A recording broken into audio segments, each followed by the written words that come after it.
Welcome back, everyone. This is game 2 of the series between Bomber and Idra. This is on Antigua Shipyard, and this is the point of the commentary where I warn you that I'm about to spoil the results of the previous game. We saw Idra on Shakura's Plateau play a completely standard game against Bomber, who likewise went very standard, and Idra ended up winning in just a straight-up confrontation of two great pro players. That's often what happens when you play Idra standard. You leave him alone, he just builds up a massive unkillable force and destroys you. Some very nice muta micro on his part. I'm looking forward to see what these players have for game 2. Both went extremely standard. Bomber did very little harass. I don't remember, just because it was yesterday, but I don't remember exactly how many drops he did. I can't remember almost any drop play by Bomber. Certainly nothing early, no cute timings, no elevator play, anything like that. No serious attempts at bunkering. He feigned a bunker at the beginning of last game. So I'm really looking to see what cheesy stuff Bomber might have up his sleeve. Again, not blocking with his first supply depot and not blocking with his first barracks. Maybe metagaming Idra a little bit, knowing he's not exactly prone to doing early pressure. Maybe that's just what Bomber likes to do. I have not seen enough of his games to know whether that's the case or not. And is likely going to, again, scout this first Marine out of his first barracks. And we do have Idra sending his Overlord out in the correct direction. He is scouting the space. It looks like it's kind of going the wrong way, but it's really floating over to this empty space here above this base where Bomber could potentially be, where he of course actually is, but Idra doesn't know that. And he'll be able to quickly sneak the Overlord in, see if there are any mining SCVs, and back it out without giving away his starting position. So it's a cute little move. And technically this is actually a cross position on Antigua Shipyard, so that's a kind of a weird way to send your Overlord. But really the flying distance isn't much different than it would be to technically the closest base, and it'd be much harder to hide it were you to send it to the close by air and ground position base over here. He's also correctly scouting with his drone scout too, so that's pretty cool. Maybe on the MLG version of this map there's really only one possible spawning location on Antigua. That'd be pretty strange. I know they do stuff like that sometimes for the different MLG maps. I'm not sure if that's the case.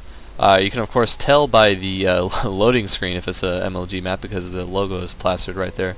But also they like to put these cute little supply depots at the bottom of ramps that prevent silly pylon walled-offs and bunker play by Terran and Protoss players. And we still have the Overlord. Okay, he's just kind of positioning for later scouting. And the drone unable to hide in the fog there from the initial Marine, who should now run out and scout the map, I believe. Or just chill on the ramp and deny further scouting. That's also good. And Bomber taking a crazy early command center, neglecting a bit to mention that. It should also bring up the production tab. Idra taking one gas at the moment while he trains his second queen, or first and second queens coming out simultaneously while he grabs his first gas. Going to be interesting to see what he gets with that first gas, whether it's a layer or ling speed, or even an early upgrade if he throws down an evolution chamber relatively soon. Going to have to wait and see.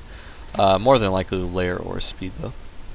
And I don't know, I believe Idra scouted the, yeah, he did scout the early command center and is apparently fine with letting Bomber has this. He's not transitioning into any kind of pressure build, which I would not personally expect Idra to do. We do have Bomber with some nice evacuation of the bunker there to kill the scouting Zergling. He cannot leave without losing his life. And we do have some, yeah, just another extremely standard game. Bomber not daunted by the fact that he lost the previous game playing very standard, taking another relatively quick expand. No Hellions this time around even, yet anyway. No, he does have a couple of Hellions. The exact same thing he did in the previous game. So maybe Bomber just very confident, maybe thinks he can just improve upon his macro this time around. Idra gonna sacrifice the Overlord 6 minutes in to find the reactor factory, the exact same thing he faced in the last game really. Bomber going even lighter on the units, only 2 Marines to this point. I think he went with 3 or 4 by now in the previous game. And Bomber taking a little damage on the initial Hellion, but able to kill 2 Zerglings, well worth it, and get control of that middle watchtower. Do have Idra sending Overlord around the oblong way, going to be able to scout the expansion. Maybe in about 3 or 4 minutes when the Overlord makes its way all the way across the ramp. unless speed is researched before that time. Idra just now getting his, finishing up his Ling speed and now getting that layer. We do have Zerglings working on something around here. What are they attacking? Oh, that silly supply depot at the bottom of the ramp. Not sure that really does anything for Idra, but may as well kill it, I suppose. It does prevent creep spread to that very tiny bit of the map. Maybe he just needed something to do with his normally blistering APM. I again mentioned in the previous game that the Blizzard replay function no longer counts unit selection as APM, so everybody's APM in the replay viewer took a bit of a hit that way. I think there are still plenty of programs that measure it the old way, just anything you do, select a unit, move a unit, is counted much the way it used to be. We do have Idra going for Banelings once again, getting melee upgrades, orbital command on the way for Bomber. Where is he finishing that up? Inside his base, no doubt, somewhere. I am not seeing. Oh, there we go. A completely standard place to put your third orbital command, kind of a macro orbital command. Not wanting to overextend himself, expand to this third, and Bomber playing a bit like a Zerg player, getting almost no units in defense. He's not gearing up for a push yet, just continuing to pump out those SCVs, getting tons of mules, of course, with this extra macro third, which is actually now lifting up to that third position. Idra will have it completely scouted with this Overlord, though, the one I made mention of earlier. Sending some Lings out across the map to do some additional scouting. And we're seeing something of a mirror builds from both players to last game. Idra just macroing his ass off. Does not yet have a third, though, so, and that's pretty late. He's at 9 minutes, now getting the third, which is a little late for this type of game where he's scouted absolutely no pressure from his opponent. You can often see a third from a Zerg as early as 6-7 minutes. So I'm not sure the thinking there behind not getting the third. He does have full saturation, of course, on both bases. A little bit oversaturated at the main even. We'll be able to easily transfer those over to the third. Don't worry too much about oversaturating yourself on 2 base, especially if you are running up getting a third. You can, of course, just transfer them over easily enough. Bomber establishing this forward position to defend his third. Gonna take kind of a big commitment from Idra to break down these rocks until he gets a Muta, which will make it a bit easier. Speaking of Muta, 9 Muta are on the way, of course. I hope I mentioned earlier that he was going for Muta, but that was up in the production tab. That weapons upgrade on the way as well. So pretty fast Muta from Idra. That actually explains the lack of the third, bit of a delayed third. And Idra quickly now going to be able to do some decent damage to Bomber. I mean, 9 Muta is enough to kill a missile turret without too much damage to any of his Mutas, especially with proper micro. And with good micro, you can do even better, split the damage across 2 Mutas. And we're going to see if that's going to be the case. He really wants to be able to just engage 1 missile turret at a time, but maybe seeing that missile turret electing to back out. Bomber does have that little hit squad of Marines in the back of his base. Idra seeing all of that and electing to back out, heading over to the third now, which is much more vulnerable than his main base. No Marine hit squad there just yet. Only a single missile turret currently in defense. And we'll see, this harass should be very effective. Bomber's Marines are very close by. His reaction time, of course, will be very quick. There go the Marines. And Idra not getting much done there. I don't think he's yet killed an SCV. And the Marines are going to ward off this Muta harass. So much less damage being done by Idra with these initial Mutas, which puts Bomber really far ahead here. They're on equal bases. He has the aid of mules, of course, and there's excellent saturation here for the Terran player. He's been producing SCVs non-stop this whole game, and is able to fill up all his bases with those drill-happy SCVs, accompanied by their mule brothers in arms. And Idra just able to do absolutely nothing with these Mutas, which were actually relatively quick. Bomber just really stalwart in his defense and has taken a very, very fast third. A bit of a risky play for him, but maybe also a bit of a correct metagame against Idra. I mean, Idra not known for his aggressive playstyle. The Mutas were pretty fast, but he just sat back, took 3 bases, let Bomber do whatever he wanted. No kind of roachling pressure on the third when Bomber's defense force was relatively meager. And as a result, Idra finds himself pretty far behind. Going to be pretty difficult to expand on Antigua Shipyard here. I mean, often you try to stretch out the Terran with a mobile force of Mutas like this by expanding here and here for your 3rd and 4th base, but Idra, is keeping up on supply, but against a Terran army with this mobile style of force of Mutas, you really want to be up on supply if you're going to engage.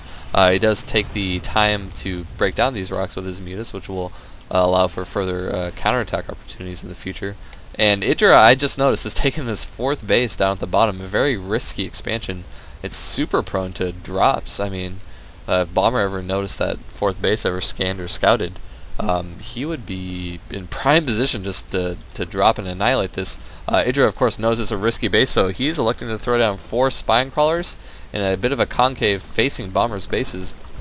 So that's a pretty sneaky move, and he's going to leave some links here for defense in addition. So EGIdrA obviously knows this is a very risky expansion, but is protecting that risk with quite a bit of static defense. It's a very interesting move. I wonder if it will pay off. That would only put him up a single base though, and with Mule and with Terran's ability to just mule his ass off, it's gonna be a very risky move. So we'll see if Bomber is able to do some. I'm not sure exactly what he's doing with these units. I think he's just pushing out, denying creep spread, not committing the bulk of his force to this. Just gonna scam, kill some creep tumors. Has the Thor here to protect the Marines from muta or any kind of well, primarily from muta, of course. And we do have a huge ground force for EGIdrA, both players maxed. And I don't know. I mean, it's going to take some very good control for EGIdrA to break this Marine tank Thor force. Pretty brutal push to be facing just 15 minutes into the game. EGIdrA is maxed, but he has this more mobile style army.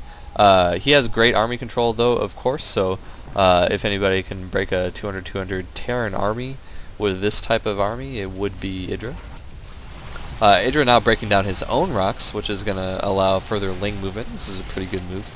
It's kind of a bad thing to have your rocks broken as a Terran or even Protoss player, but as Zerg, it just allows more mobility. Bomber really setting up for an aggressive push here, not very slowly, just ignoring the creep here, not receding it before he attacks. And here comes a bit of a push by EGIdrA. Is he going to fully commit with his Banes? He is, many of them being completely destroyed by these tanks though. Such good positioning by Bomber, such a staggered force. And EGIdrA not losing too much. Those Banes and Zerglings are pretty expendable, but EGIdrA spent all of them to push the Terran force back, and Bomber now able to advance pretty aggressively. EGIdrA really only has this flock of mutas, which I don't think can wipe out these Marines, and even if he did, he would lose all of them, and that would be it for his army. And yeah, Bomber just setting up very aggressively with these tanks, taking out the 3rd for EGIdrA, and I don't know if he's going to have enough. He's going to have to wait for these Banes to attack. They're going to be able to push the Marines back while the mutas either target down the tanks or attack move into the Marines. And Bomber looks like he's going to take this opportunity to retreat, but EGIdrA is setting up for a sick flank with his mutas, as well as these Zerglings. Going to completely catch these Marines out of position in a bit of a staggered formation there. Baneling's completely all wasted by the tanks though, which were just attack moving them in unsiege mode. And EGIdrA losing some mutas, but able to clean up the bulk of the Terran force. So Bomber electing to back out of that siege, and in doing so he lost a lot of units, did some very good damage of course in taking out a base of EGIdRA's, but little does Bomber know, he does know now with that sensor tower that EGIdrA has this lower right and this base here in support of his army. EGIdrA now at 4 base to Bomber's 3, kind of where everything started at the beginning of this push. But EGIdRA's still in good position. I mean, he can come back. I really would like to see some extra tech out of him, some kind of Broodlord tech. Nothing really going on there. He does finally have a hive. I've not seen an upgraded spire. I think it's spire. Yeah, he's not yet upgraded to greater spire. So I'm not sure if he really intends to transition into Broodlords or just stick with his very mobile muta force. He showed dominant muta harass and ability to take out a significant number of forces right there, like his siege tank in the previous game. Not done as much damage with these mutas this game, just a very, very solid control though in that previous push by Bomber, only losing a single base. Losing some mutas there, not killing too many Marines with these Banelings either, but able to take out a Thor there, some good damage. A couple more Thors in support, and these 3 missile turrets are just absolutely massacring this muta force. That is brutal to watch, and EGIdrA a bit of a blunder there, overcommitting with his mutas, losing all of them to the anti-air forces of Bomber. The first real blunder by EGIdrA. He got himself a bit behind, unable to do damage in the early game with these mutas, but that's the real first blunder by him. He did quite a bit of damage to Bomber's forces as he backed out of this push on EGIdRA's 3rd just a few minutes ago, but That really hurts. Idra losing so many mutas, so expensive. And he's just now producing infestors. The first sign of him teching out of pure mutiling Baneling. Is running these Zerglings in here, going to try to do some damage at the natural bomber, but too many reinforcing units are kind of making this not the most effective counterattack in the world. Nice job there taking out the tank, though, of course. I think he may have taken out a ghost as well. And he also scouts the ghost tech with those Zerglings too, so some decent value in that Ling run by. And really, Idra should have a decent number of... Oh, I completely missed that drop, I apologize. Down here at the 4th base of Idra. So Bomber with 2 medevacs full of Marines able to take out one of Idra's mining bases, and that is very significant in this stage of the game.